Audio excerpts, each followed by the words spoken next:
let's see. 1, 2, 3. Okay. Yeah. We're gonna be ready to grab it at a moment's notice. But it's driving, man. It's self-steering. 35. It's going the speed limit. Oh my God. Yeah. It knows all the speed limits and can read signs. All right, it's ran a little wide. Okay.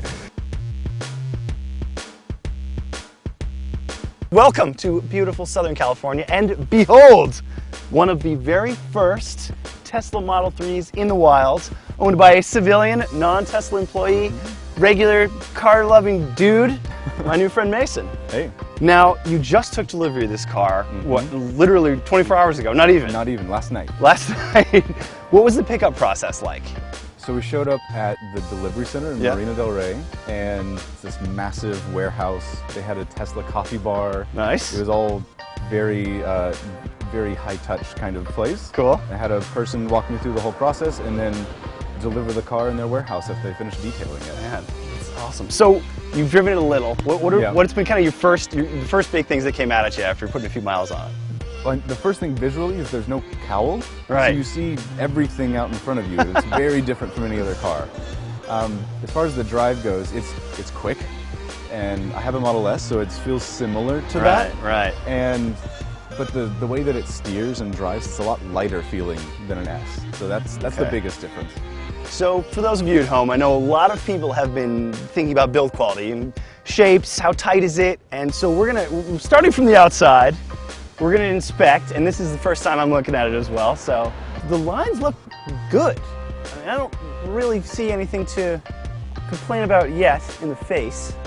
I do think the face of this car is one of Tesla's greatest achievements to date. They've done whoever designed it, did a really nice job making a look that's friendly and fast simultaneously, which I think is a lost art in cars right now. We've got a lot of complicated shapes going on the headlight.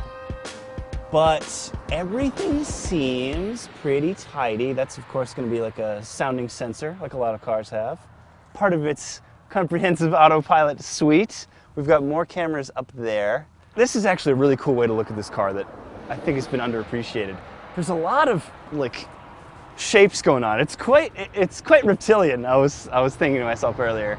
And as Mason pointed out, the side windows have this very rounded quality to them. That's really interesting.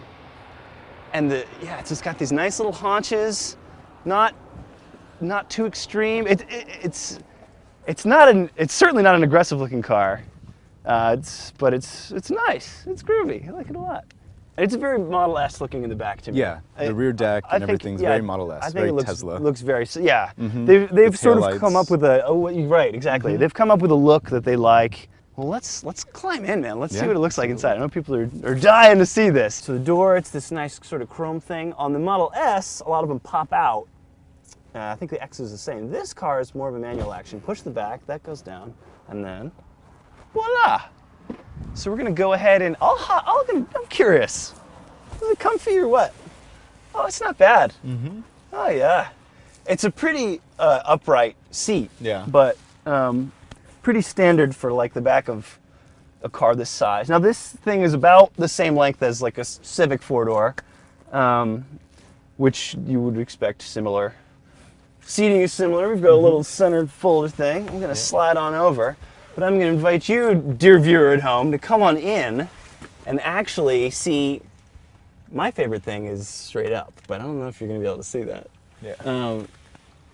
The roof is like, I mean, it's all glass. All glass. All you can see is reflection now because we're looking at a clear blue California sky, but I mean, you can see everything through there. It's a nice tint. We were saying earlier, it might get a little toasty on like a LA to Vegas tour, but maybe not. Yeah. Behold, a gigantic screen. This is, would you say 14 inches? It's 15 inches, yeah. 15 inches that way. And that's got to be one of the largest, aside from the S and X, which has a portrait mode. And man, as we were talking about it while you were driving us, the interior is almost like aggressively Spartan. It's so tidy, but the materials feel nice. This is almost like Yeah, this wood is my favorite piece. Yeah, that's cool. I'm not sure what it is exactly, but it's not. It's soft and warm. Yeah. Which is a nice, it's an earthy material inside this car. It's a good contrast to the rest of there. This is where all the car's commands come from. The only hard buttons, as we talked about earlier, shifting, blinkers, and that's it. And window washing. Window washing. That's it. So we've got little car command here. Trunk is open. There's that. Push that, and the little fuel are open. Right, not fuel, obviously. We've got our audio here. We've got a Google Maps powered nav system. Let's see, and then so the wipers, you push that, and then you can turn them on or off. There's a trip. Let's see, slow. Ah! So, I mean, it's working great now. I think people are going to wonder, how long is that going to work great for? Is it going to be annoying in the cold? We won't have to worry about that here in SoCal, but. Yeah, it works in this. So far, it works. Yeah. Heated seats, we tested that earlier, worked nice. Now, if I tap this again, we got our whole, basically every control we could want, right? We can just fogs, exterior lights. All this is stuff that on every other car is baked into the gauge cluster, basically. And they've just centralized it. Like we were saying in our drive, I think someone who grew up with or had a phone before they had a car would love this. Yeah. And maybe, yeah. Second nature. Right. And if you're old school like myself, you might be like, yeah. Well, I don't know. Which menu was the thing? Yeah, but it's pretty obvious. I mean, it's pretty intuitive. We've got a driving display, slip start. Oh, okay. It's got a little bit of a traction control release. That's interesting. Steering mode. So it's got, I'm guessing this is like very light and then very heavy, which we've seen on other cars as well. That's cool. So yeah, walk away, and do you have your phone lock on you? Yeah. So we can break that open. Pull that so out. there is a key you can get, but it's like a credit card pretty much, right? It's so like I have a little that card too. thing. So I can pull that out, but this is the key. This is my the key. phone is now it. So it'll tell me everything about the car. It tells me where it is. Tells me that the charge port is open. Oh, right, because we were playing with it. The interior temperature. Yeah. And that I'm connected. I can lock the doors and unlock the doors. And you can just do whatever. And you're an S owner as well, so if you just swipe to the right, you can. So you're gonna get your other car. Multiple cars. That's pretty tight. Just swipe man. like that. That's cool. And so we've got climate here, I'm guessing. Oh, yeah. Yeah. Drag button. Oh, that is interesting. So this is how you control where the air is pointing. Ooh. Whoa, neat. And so there's no actual vents in here. It just changes where the air is going. That's very novel. Turn it up so we can feel it. it. Oh, it feels good. Yeah, it was getting a bit toasty in here. Yeah. And you can split it and control each side. Interesting. That's cool. Yeah. So if you want it pointed away from you, just do that. Huh. If you want it centered. Right. It feels pretty decent too. Yeah. And does your S have that as well, or no? No, the S does. It has manual control. Has regular old school traditional ones.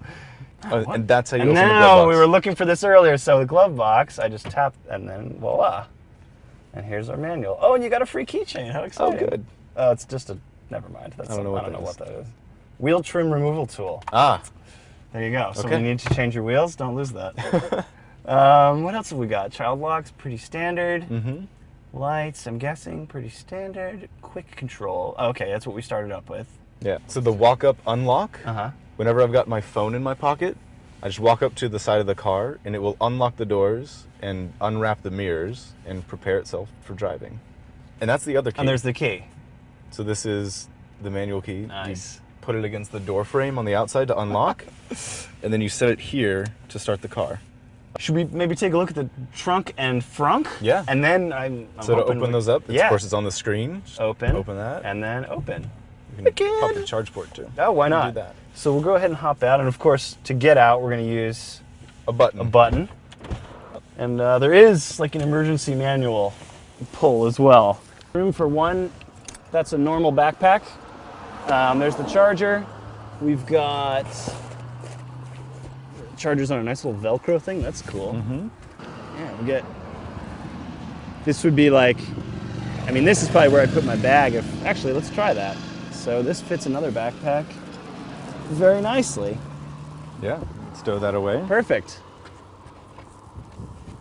Here's your charge port we were talking about earlier. Yeah. It's there we go. There. And that's the same as we've seen on other Teslas. Yep, Pretty standard. same as that. It doesn't have the little glowing ring anymore. It's got this little okay. Tesla T here. And this is powered. That's interesting. So to close it, we just manually touch it, or is there a button? We'll just. Oh, it'll just It eventually. does it by itself. The car does. It'll decide we're done and shut itself. Well, while that's thinking about its next role in life, let's check out the frunk. Because of course, you're not going to find an engine in here. Nope. No engines in here. Just storage. There's your front plate mount, which we'll ignore. You could fit another 2 backpacks easily. Yeah. For sure. It's and not there's huge. The S, of course, is bigger. Right. But it's a much bigger car. Right. But for the size, like, you've got decent storage up here and little bag little hooks. coat holder. Yeah, bag holder. It's exactly a little purse. Yep. Man. And what Tesla told me, the one thing you can service by yourself. I was just going to the ask, is the windshield washer fluid. That's it. So you're really not meant to, you're not, I mean, there's no oil changes to do, nothing else obviously. to do, right? Tire rotation, I guess. Tires, but yeah. But other than that, yeah, there's really. That's it. Yeah. Well, I am chomping at the bit to drive Absolutely. it, if that's all right. I'd hand you the key, but there isn't one. Oh, okay. So we'll just get in. Let's do it. Perfect. Yep. Immediately, the lack of a gauge is weird. Yeah, it's weird. And the regenerative braking, of course. That's a typical electric car thing, though. That's something I got to get used to all over again. Yeah. Okay. Oh, I didn't even mention that because I'm so used to it. Right. Now. Yeah. Steering seems nice and responsive. I'm waiting till the road gets a little bumpy so we can talk suspension, but yeah. Feels very sharp, consistent. What was the word you used earlier? Darty? Darty, yeah. I can sort of see that. Oh, yeah. Right, yeah. That's the part of the rev band? I don't know what to call it. Power the power band, I guess, yeah. It really, like, you really feel that part. Because that's the big advantage of, well, one of the big advantages of electric power is you get all that low end grunt instantaneously. There's no downshifts, no turbo spool. It's not quite as like sickeningly fast as a Model X and Ludicrous, but right. That's to be expected. According to the brochure, it says 0 to 60 in like 5-ish, 5.1-ish. Yeah, 5.1. I think a X or an S can do like 3 or something absurd. Something crazy. It's so, I'm like, did I stall? Yeah. Which is funny. Yeah, I mean, full disclosure, I haven't spent a ton of time in EVs. But I think one of the big ones to compare these to, I guess, is a Bolt, like we were talking about earlier. This feels faster. Are we in the normal steering mode now of This the is three? the sport steering. Oh, this is the sport one. So theoretically, this is a little heavier. Right. This is the heaviest steering feel you'll get. So if I go over to car and then you hit driving and then put it in comfort, let's see how it. Oh yeah, that's interesting. It instantly makes it like way lighter. Yeah. But it's definitely not sloppy or anything. So now if we go sport again, oh yeah, it instantly, there's a lot more resistance. Right. But it feels good. I mean, this is the way I would drive it, to be sure. Yeah, that's the first thing I did when I got it. I mean, a lot of cars now with electric power steering will have like an artificial heaviness. Yeah. And, you know, the purists would say it's lame that it's artificial, and maybe in some ways it is, but it feels good. If it feels right, it feels right. Smooth and composed would be would be my headline, pretty much, as far as how it feels to drive. And refined, which I'm a little surprised by, to be totally honest. Yeah. Like even taking that little side hill thing. Yeah. There was no flex, no creak, no There's nothing. no weird clunks. Yeah. Which I keep kind of expecting. No offense to the Tesla fans. I'm annoyed that there's not more to complain about. Annoyingly good. It is kind of. Model 3'd. I gotta say, there's a disappointing lack of things to complain about in this car. It was smooth, it was quiet. Steering had a nice weight to it, which was adjustable. Also cool. As a alternative to a gas-powered car, I mean, it's there for sure. Yeah. It's. I think the big question with this has been, can Tesla make a car that feels like a normal car? And absolutely yes, I would say they've accomplished that. I would say so, yeah. While retaining their distinctiveness. As an old school car enthusiast, it's kind of could be a little weird. There's a lot to get used to. But as a child of a smartphone, it's second nature. So I'm excited to see how these things look in 12 months, 1,000 miles, 100,000 miles. But for now, the Tesla Model 3 is pretty sweet.